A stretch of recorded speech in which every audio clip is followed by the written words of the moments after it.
Welcome in, everybody. It's high noon in the Central Time Zone, and it is Tuesday, so it must be time for Big Ten football and beyond. And so it is. We've got a lot to get to today.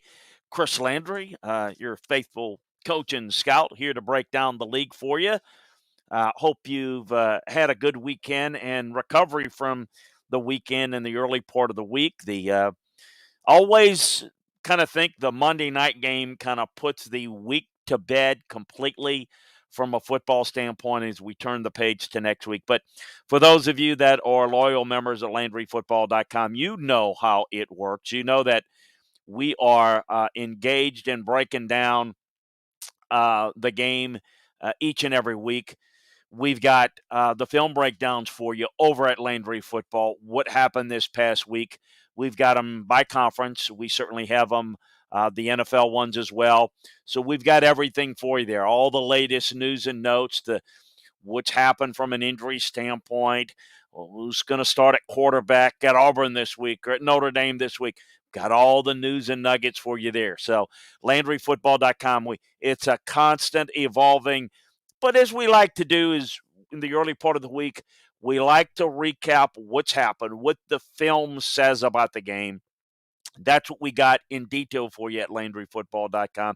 This show, as well as the other conference shows, are to give you a oral, quicker version of what happened. Let you ask your questions, and you can do that by joining us at the Chris Landry Football Twitch channel. Go to LandryFootball.com, hit follow Chris on Twitch, and that's the best way that you can become involved in trying to make that happen and getting your questions answered. We'll discuss all the issues and circumstances around how the teams are playing, how they look inside the film room. So, a bunch to get to today. A reminder again, if you would sign up for Big Ten football and beyond, wherever you get your podcasts. You can find it over at LandryFootball.com, but sign up if you would, wherever you get your podcasts at um, Big Ten football and beyond. That's how we know the level of interest, and that'll determine whether we want to continue with doing a show like this for each conference. The level of interest. If you say I love it, and but you don't subscribe, well, then there's really nothing we can do with. There's no way we can monetize that going forward. So we appreciate your support. And certainly hope that you're watching the show live and listening to the show, signing up for the Chris Landry Football Twitch channel, the Landry Football Podcast channel, the Big Ten Football and beyond. We've got it all for you. So where are we in the Big Ten now? As you take a look at everything, people like to look at where the conference is each week, where the strength is. We're going to get to all the games and how people looked inside the game. I mean, that a Penn State beat Villanova, but what did we gain out of the game? That's what we're going to get for you. But as you look at teams inside the Big Ten, there's still a lot of question marks. There are problems at Ohio State. You certainly know by now, and we'll talk a little bit about K. Pope having an incident on the sidelines, being dismissed from the program, basically rather leaving the program in the transfer portal. That was coming. Is there bigger problems there? Certainly that would suggest it. Yet there are other issues. If you check out today's notebook, you got two players from Michigan State that are heading into the transfer portal. And who's had a more productive, uplifting season than Michigan State? It's going to happen. It's going to be a part of it. But it's certainly going to be a storyline that relates to how well the team is playing or not playing. We don't have a great team inside the league. We've got some intriguing games this weekend, no doubt. Headed off by Michigan and Wisconsin. I'll give you a little bit of a peek. Don't get fooled. Don't take the cheese, as my good friend Bill Parcells would always say. Don't think, Wisconsin's got 2 losses. Michigan looks great. This is easy. This is easy. But you look at it, and everything is relative. There's a lot about Michigan and Wisconsin that look the same. One team has played a little better competition. The other haven't. This is a closer game than you might think. So we'll get into that a little bit more. Michigan State's play. Nebraska, boy, you see the improvement on the team, but boy, you see some areas where they're not getting better. We'll get into that a little bit more. Rutgers played Michigan pretty well. Iowa, how much better are they getting? Is that a theme that we see with Kurt Ferentz every year? Wisconsin and their issues. Purdue, Illinois, Maryland, Iowa. How about that one for a game? In fact, it's not going to be a reminder again. We break down every game every week, and we do it inside the division. So basically, it's an easy way to find it. You want to look at every Big Ten game. You go into the Big Ten previews, and I got all the games. If it's a Big Ten game against an ACC opponent, then you'll also see it in the ACC side. The same preview. Not giving you a different pick range. It's the same preview, but it's an easy way to find it.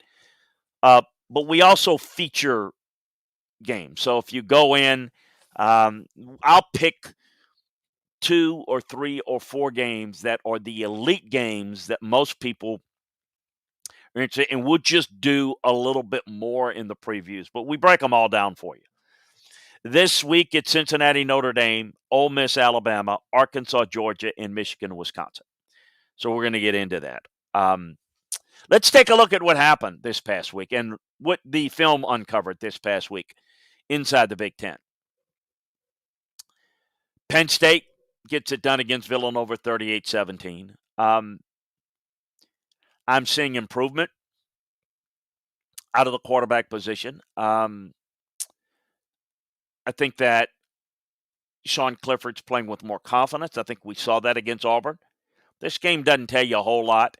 This team is throwing the football pretty well. I saw improvements. I see positives out of the Penn State passing game. I do not see the same encouragement out of the run game. Clifford continues to flourish under Yursic's offense. He had 400 yards and 19 to 26 throws. The one interception is a ball that should have been caught. So it's not a negative grade on that play for him. I think the defense is really good. I think P.J. Mustafer is a really good player. The 6'4", 326-pounder is a load. And there is a load for anybody that they're playing, in the conference, much less Villanova. With Jahan Dotson and Parker Washington, seeing more targets. So as the quarterback confidence level is improving, as the play there is improving, the passing game is improving, as a result of that, you're going to see better play from the receiver position. And that's what we're seeing. I think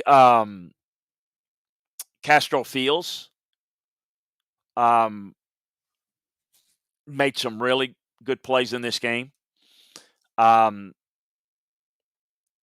concerned about the running game. Only 80 yards and 34 carries. They're not confident with it. I think they get a little bit too cute at times. I think there's something to look forward to. And it's interesting because Wisconsin can't throw it. Michigan can't throw it.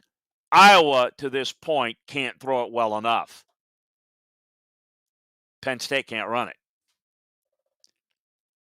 Penn State's receivers had 276 yards after the catch. They had 7 pass plays of 15 yards or more. They had no run play longer than 13 yards. Clifford averaged 19 yards per completion. Just really good game. Villanova had 8 first downs, 14 points, 174 yards. It was a dominating performance by the defense. The offensive line is the biggest thing that concerns me as it relates to the running game, their inability to open holes. It's one thing against Wisconsin or Auburn, particularly Wisconsin's front, but even Auburn's front. But to not do that consistently against Villanova is a bit concerning. So let's see how this develops going forward. And let's see as we get into the heat of the battles and got Iowa next week for Penn State. It's going to be interesting to see where this team goes. And I contend that I see a lot of good. I just don't see any great inside the league. Um, when you look at Penn State, Indiana, this week is going to be quite interesting in that we know what happened in last week's games. I don't give Indiana quite the chance. Michael Penix is healthier and playing better, but this is one that looks like Penn State's clearly the better team. Northwestern took care of Ohio. Um, Ryan Helinski played, I thought, smart football. Did a really good job as I look at some film grade notes that I had in the game. I thought that they protected the ball. I look at this team, and the thing that jumps out at me is that how much better this team might be if they played a little bit more um, two tight end sets. Some 12 personnel, some 22 personnel. I think this fits this team a little bit better. I don't know that I think playing the bigger personnel this year is probably the way to go. But I thought they did a good job protecting the football. That was an issue, certainly this point during the season. The marquee game was Notre Dame, Wisconsin in Chicago. It's now a 7-game losing streak for Wisconsin against ranked teams. 1-2 since 2001. The defense, I thought, did a good job. It confused Notre Dame's offensive line, but they can't run the football. And we're going to get into that a little bit more. Then they started turning the football over. That's something that you don't normally see with this Wisconsin team. The defense gave up a few explosive plays like they did against Penn State, but it is tough to continue to hold on and hold on and hold on and to carry this team. But the turnovers are killer. Turnovers are really, really killer. I mean, you can't have 5 turnovers, and this is a team that's not comfortable chucking it around the place, and you don't have success with play action if you can't run the football. You know, it is an interesting dynamic right now with Wisconsin football. The offense didn't have a lot of success. Look at it, 314 yards of total offense, but most of it came in desperation time against soft coverage late in games. They couldn't run the football. Wisconsin had 74 rushing yards, 2.6 yards a carry. It's just, and Graham Mertz is not a quarterback that's going to carry you or make a difference. And I've said this before, and I mentioned it on the Scouts Eye on College Football show, that if you're going to have a quarterback that's not really effective in attacking downfield, then you can still run power zone, and do more spread stuff with an athletic quarterback and employ him in the run game so that when you're having some issues on the offensive line, you can create some run creases. Because if they can't run, they're in trouble. Mertz isn't playing well, and there are plenty of other problems. They've got to do some things to create some opportunities, but you don't really move the pocket with him. I think that when there's plays to be made from the quarterback position, he's not making them. But they're also, the offensive line's not giving a clean pocket, not creating a comfort level. Receivers are not getting open consistently enough. The rhythm, there's no rhythm in the passing game. There's no continuity there. They don't teach the passing game very well there. I saw a little bit of success with the rollouts. I'd like to see a little bit more and to see where that goes. But they don't have big-time playmakers, but Pryor and Davis and Dickey and Ferguson, they've got to get those guys more involved. I thought defensively, as I mentioned, they attacked a very, very uninspiring Notre Dame offensive line. And the defense just played well enough to win. They played well enough to win against Penn State. They played well enough to win this game. Defense can only do so much. Look, it was a 13-10 lead in the fourth quarter, and then the dam broke.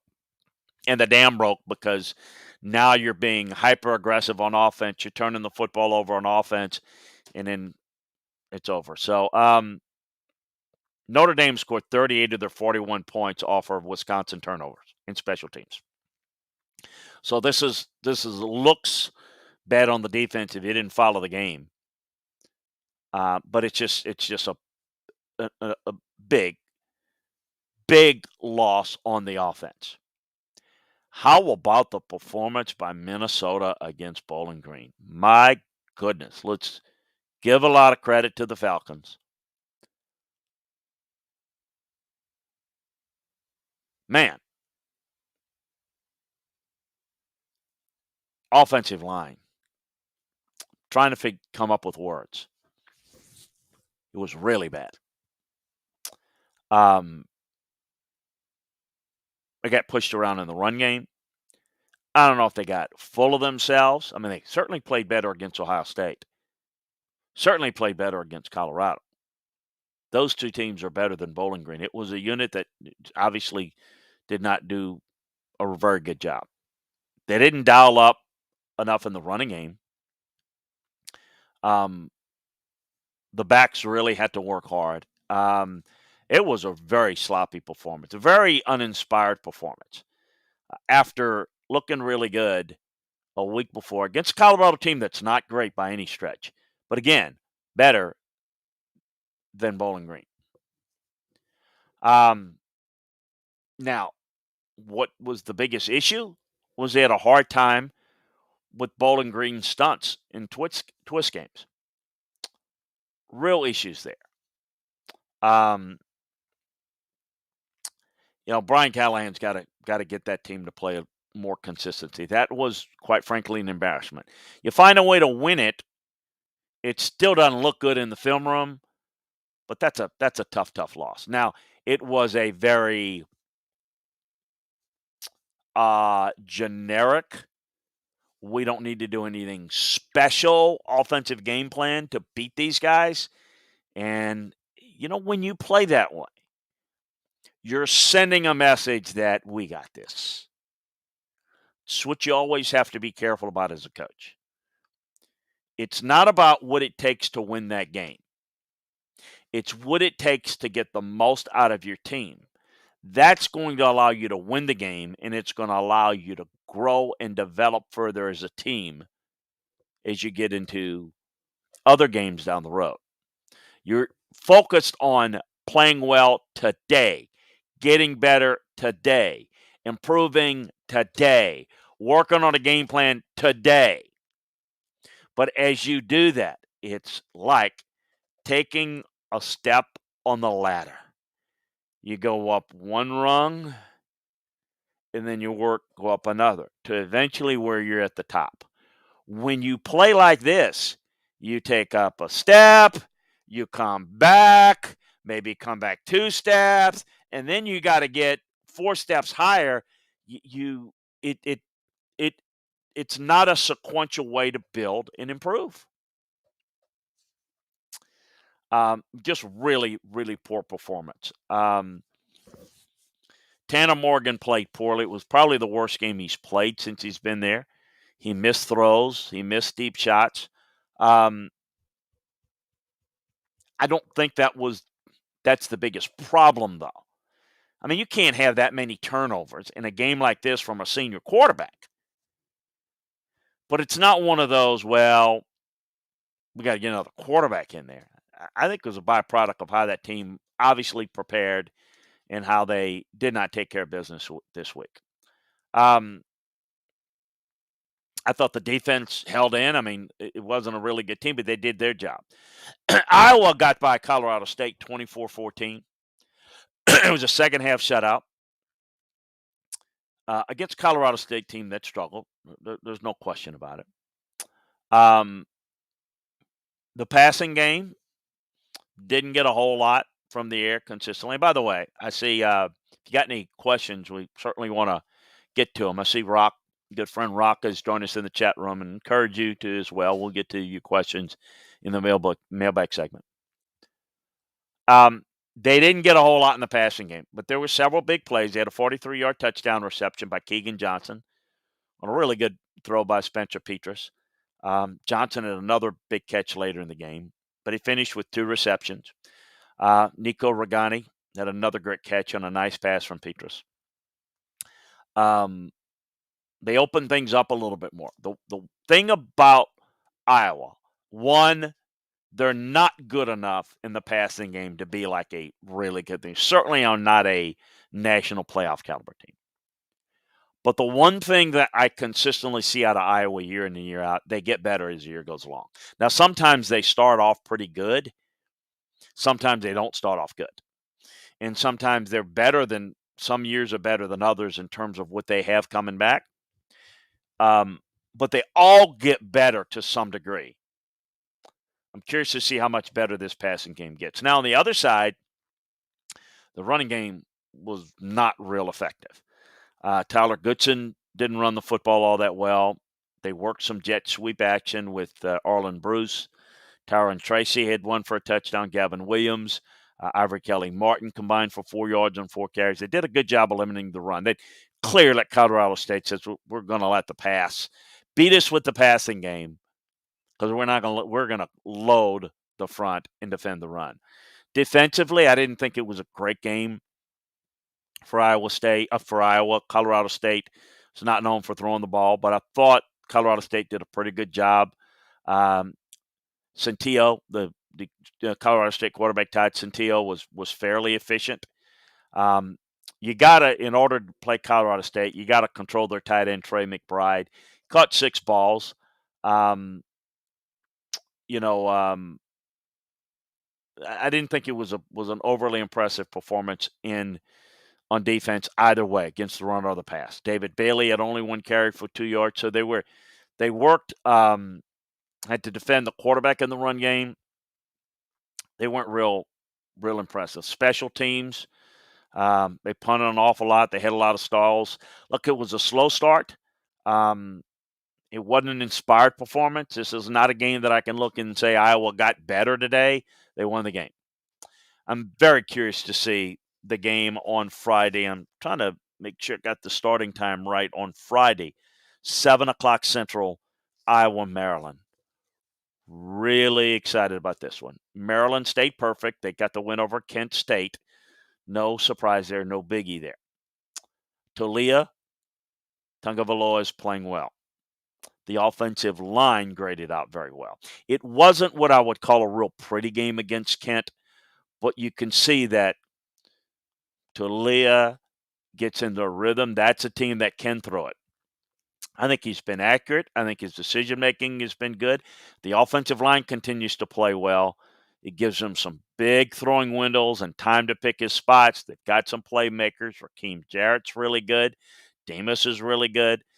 So they've got some explosiveness that's kind of along the lines of what we're seeing out of Penn State. Fleet Davis made some big-time plays after the catch.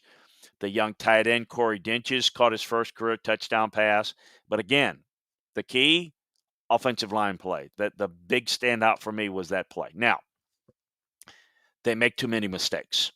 And this is ultimately going to kill them in a game that matters. And maybe it kills them Friday night. Mistake-prone guys, plays, 9 penalties, 120 yards. Many of them pass interference calls. It wasn't a good performance by the secondary. They really struggled there. Tank Booker really struggled in the game. Special teams is another issue. Ron Zook's special teams has been really poor. So they're 4-0 despite their mistakes. They've got some injury issues. The freshman Brandon Jennings, Gote kid. But I do like the pass rush. It's been strong. The play up front, defensively and offensively, has been a real positive. Quarterback play has been positive. So I'm curious to see how things develop for the Terps. Purdue got it done barely against Illinois, 13-11. The offense wasn't real impressive, though. If you hadn't paid attention to Purdue, it's been the defense that's carried it. Offense is awful. They're not getting it done at all. The offensive line play's not good. They were able to get a winning drive in the fourth quarter. Yay for that. Boiler up for that, but not getting a whole lot. The defense is it's been relentless. Got two coordinators. They're communicating well. Karlaftis and Jalen Graham are hitting hard. They're pressuring the quarterback. Look, this is not what we're expecting. You almost look at it and think, man, if they are just the typical Purdue offense, if they can make some plays on offense with this defense, you got something going, but not getting it done. Illinois, it's just there's not much there. Quarterback play's not good, but there's not playmakers at receiver. I'm curious to see what Bielema can do in recruiting because there's just no talent on this. It's just very, very little talent. Quarterback play's not good. Play up front's not consistent enough. There are no playmakers. No playmakers outside. It's just it's a tough. I thought the running backs did a solid job. Chase Brown is not a bad back. He's got good power. He churns his legs. Norwood can give a little quickness. That's not special guys. Receivers, they just don't have talent at receiver. So this is going to be a problem. The tight end plays pretty average. Luke Ford's not a bad player, but there really are, and even Tip Freeman has got some ability, but people are overplaying them because the receivers can't get open. I thought the offensive line was okay, considering who they've got to block. Wasn't bad. The defensive line, I thought played really well. Owen Corney is actually playing some of his best ball the last two games.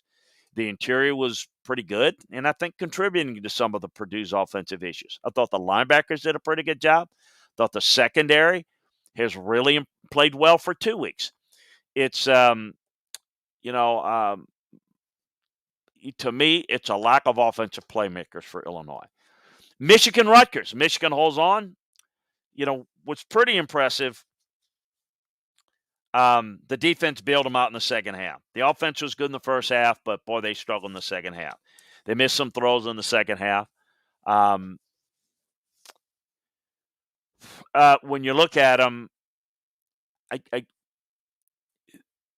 you see a little bit of a dip in the run game, and that's because of how you expect Rutgers to play it. I do think they've got some playmakers in Corum and Henning and Wilson, particularly Corum. But I just don't – I'm not comfortable enough. It's certainly you wonder about the offense, and this just doesn't look like anything that Josh Gaddis believes in or wants to. It's got Jim Harbaugh's hands all over it.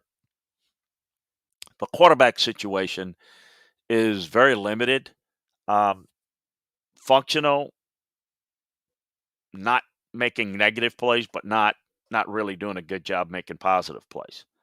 I think McNamara's dip in production is,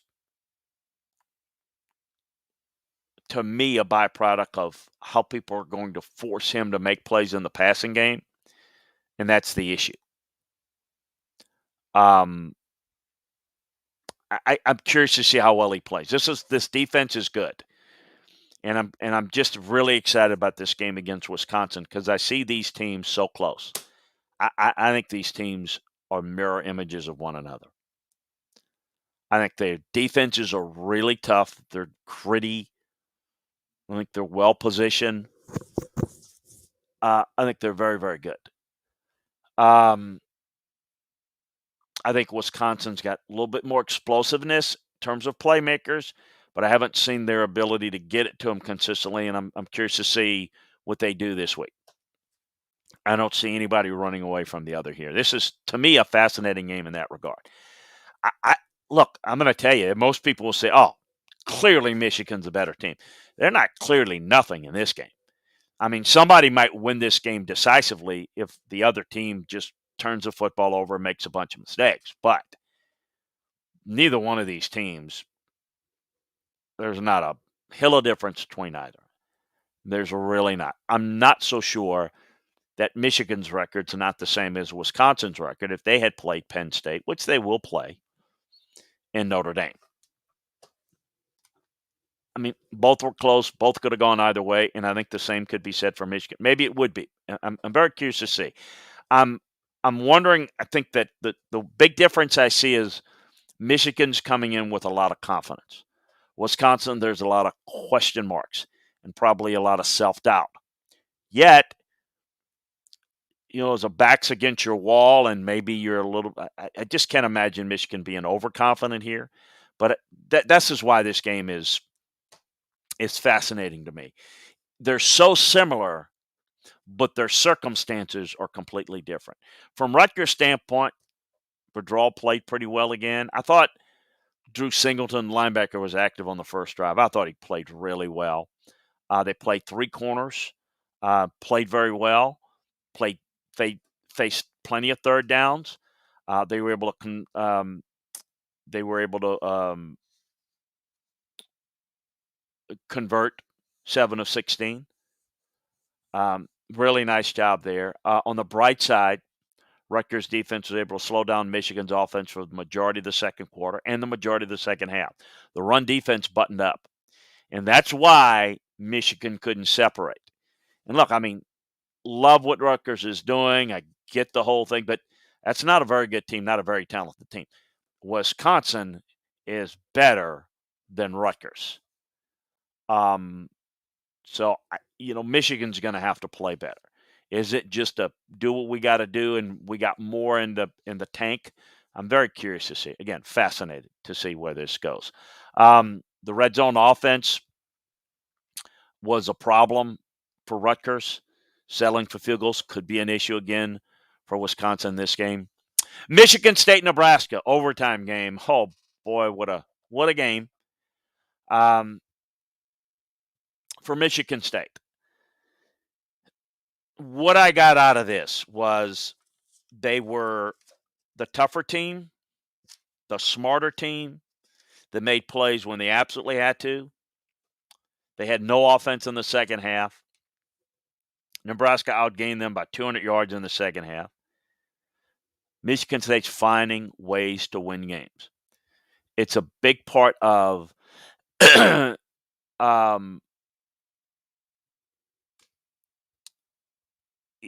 it's a result of them having a lot of guys that are coming back in a COVID environment, a healthy commitment to what they're doing. They're not making critical mistakes. They're making good decisions and playing discipline. They're very durable. They're very physical. They're making plays on special teams when they have to. They're making plays in the passing game when they have to. They can run the football really well. And it's a very tough team defensively. And in the end, let's break it down. I thought the quarterback play overall is pretty average. Peyton Thorne, very up and down, very average. I mean, he had 14 for 23, 183 yards, 35 coming on that flea flicker to touchdown to Jalen Reed. I mean, he didn't make a lot of plays. You know what? The running game, this wasn't one of their better running performances. Kenneth Walker didn't just, clean it out. Thought the receivers played well for what they were asked to do. They're counted on heavy, made plays. Offensive line, pretty average. Thought the defensive line played very well. It was really good performance. I thought they did a good job at the point of attack. The line accounted for the majority of the pressures and the 7 sacks, the 11 tackles for losses. Pasniak, I put as one of my players of the week, game balls nationally. Just outstanding. Petrosowski, Slade, Barrow, Hanson, Hunt all graded out very, very well. Thought the linebackers played well. Gravarius Crouch was around the ball a bunch. This is a really good defensive unit.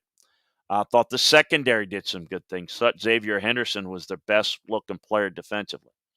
Special teams was really, really good, really clutch.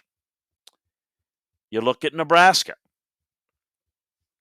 Martinez played well. A big threat for the offense. A big run. I mean, the rushing offense was efficient when you throw in Martinez. There wasn't much of a pocket to work with, but they moved him effectively. The passing game, you know, um, defensively, um, they held Kenneth Walker in check. I thought the pass defense got after Thorne. I thought Nebraska outplayed Michigan State in the second half. But where have you heard this before? My God, the special teams breakdowns. Lots of mistakes, mental errors. Um, a handful of plays every game that kills them. They've now got 15 one-possession losses under Scott Frost. Think about that for a second. One-possession games, close games. You got to clean up things in order to win those type of games. It's not that they're not in them, but they can't win them because in order to win it, you have to what? Not lose it before you have a chance to win it. 14 straight losses versus ranked teams. Getting better as a team, but my God, getting better in terms of being able to make plays. But they are not getting better at cleaning things up. They've got to look at how they're coaching it, who's coaching it, in all areas where they're making mistakes. It starts with special teams, but it doesn't just, the mistakes just don't end there.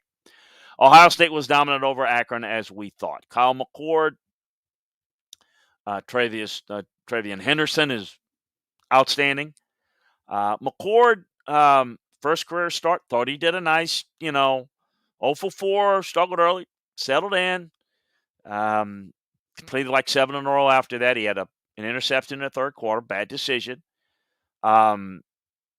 C.J. Stroud's the guy. I think they go forward with him. There's no question about that. There's no issue there. I thought the defense competed harder. I thought the backup quarterback play was pretty solid. The good run game, because of McCord and Miller being put into it. Look, they had 9 sacks, 12 tackles for losses on defense. I think we learned about linebackers, both good and bad. Sophomore Cody Simon and the Terada Mitchell got the start. Thought Simon played well. He's been banged up, but I thought he played well. Simon seemed to injure himself near the first half and never returned to the game. Steel Chambers, you got to love that name for a linebacker. Steel Chambers was the first linebacker in the game off the bench. He played well. I think they'll increase his role.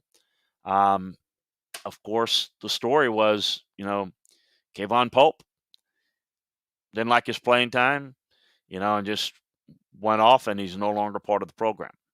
The defensive line came alive, played well. Haskell Garrett played well, finished with 3 sacks. Williams, Sawyer, see some positives there. I'm curious to see how they do this week against Rutgers, a team that's physical, a team that won't make a bunch of mistakes, a team that'll fight. I know Akron's bad, but I saw some positives there. Indiana against Western Kentucky. Penix is back, playing healthy. Relax, calm, go out and make plays. Did that. There were a few drops. Rushing offense is pretty good. Stephen Clark played pretty well against Western. The run blocking was better. I didn't think they played well in coverage on pass defense as a whole. I thought the run defense was a little bit better. Thought special teams was pretty good. I just don't know that they've got what they're going to need to compete against Penn State this week. But we shall see. We shall see. Let's take a look at this week. As I mentioned, Illinois got Charlotte. Indiana got Penn State, as I mentioned. We mentioned Iowa, Maryland in that Friday night game. We've got, of course, Michigan, Wisconsin, the big game. Michigan State gets Western Kentucky. Michigan State's got a chance in that game, and then go to Rutgers and go to Indiana. Be 7-0, getting ready to play Michigan. How about that? That's a real possibility. Minnesota's got Purdue. I mean, Purdue can't score on offense. You think Minnesota would respond this week? We're going to break down that one as well. Nebraska, Northwestern, Ohio State, Rutgers, as we mentioned, Penn State, Indiana, um, and so we're going to again feature the Wisconsin, Michigan game. And I'm going to tell you, folks, just my kind of run around thoughts, idle thoughts, some notes I jotted down. Minnesota's passing game very poor this past week. Northwestern, have they found something with more power sets and Helinski protecting the ball? Can Penix do anything to replicate what happened last year against Penn State? Maryland, the offensive line and the offense as a whole is playing well. Illinois is no playmakers. Purdue playing good defense, but can't get a lick done on offense. Is there really much difference between Michigan and Indiana? Michigan and Wisconsin. I say no. We'll see. Penn State got to run the football better. Iowa got to throw the football better. Ohio State's just got to play better on defense and get the quarterback back in rhythm. Rutgers play hard, got to find a way to make a few more plays. Michigan's got to throw the football a little bit better. Nebraska's got to cut down on the mistakes. Michigan State, look, there's a lot to improve there. Need to be much more consistent. The wins won't continue deeper into their schedule. But they're doing all the little things.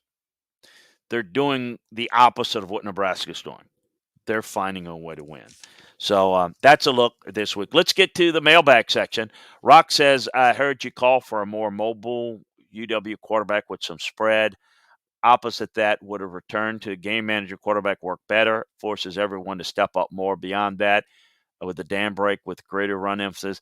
Look, they have a game manager quarterback. I mean, what's Graham Mertz? I mean, the game manager, he doesn't manage the game well, but he doesn't have playmaking ability. What they need is better play up front to run the football. So the whole point is, when we talk about Wisconsin, they've done good things. They've been good not because of quarterback play, not because they've had game manager quarterbacks. They've been successful because the offensive line in the running game is so good. They don't have great backs, and they don't have a great offensive line. Well, that's their offense. That's Wisconsin's offense. The quarterbacks, the game manager quarterbacks haven't been the reason why they win. They've been the reasons why they don't lose. Now, you can say, well, they never turned the football over 5 times. Yeah, because they had a running game and an offensive line and backs to lean on. This quarterback is not capable of putting the team on its back. But the reason why they're making mistakes, I mean, think about it. They're leading in the fourth quarter. They had everything set up to try to win that game. But why did they lose it? Well, they turned the football. Why did they turn it over? Because they can't run the football. You got to go out and do something that you're not very good at. Work on the passing game. So the whole point is, if you took a great quarterback and put him on that team, I mean, an athletic quarterback that could escape when you can't pass protect well, why do you think the quarterback's turning the football over? He's not real confident, can't work from a clean pocket. They don't have a good, consistent roll out the quarterback pass game design. They're not going to be really good in the passing game. So when they can't run the football well, everything breaks. I know there's a tendency to want to be, well, this is how they've done it at Wisconsin. Let's do that again. You go and get one of those quarterbacks of the past that they've had, no better than Graham Mertz on this team because they can't run the football and they don't have the backs of the pass. What they want to do is play ball control, run the football. And Graham Mertz was good enough to be in the game against Penn State and Notre Dame. but he can't put his team on the back and he can't win with the passing game. None of those other guys, game managers, could. This guy can't either. I don't think the receivers are great, but I think they're functional. And I don't think they're getting it to him well.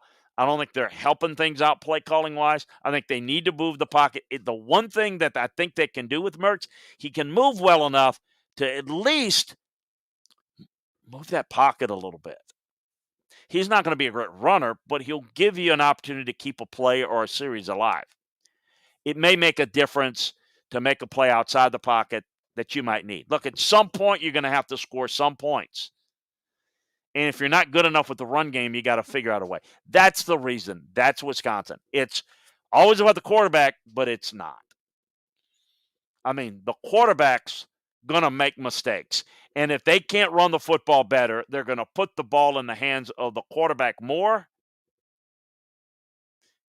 Okay, it's not his style that's not working. What's not working is the way Wisconsin always wins. It's not working right now. It's just not working. They don't have the offensive line that's good enough and the running backs that are good enough. So to me, what I was saying, I'm not saying they should change it, and I have no go back to a game manager quarterback.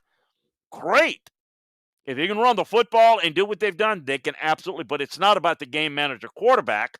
It's about the running game and the running backs that's going to make that work, not the quarterback.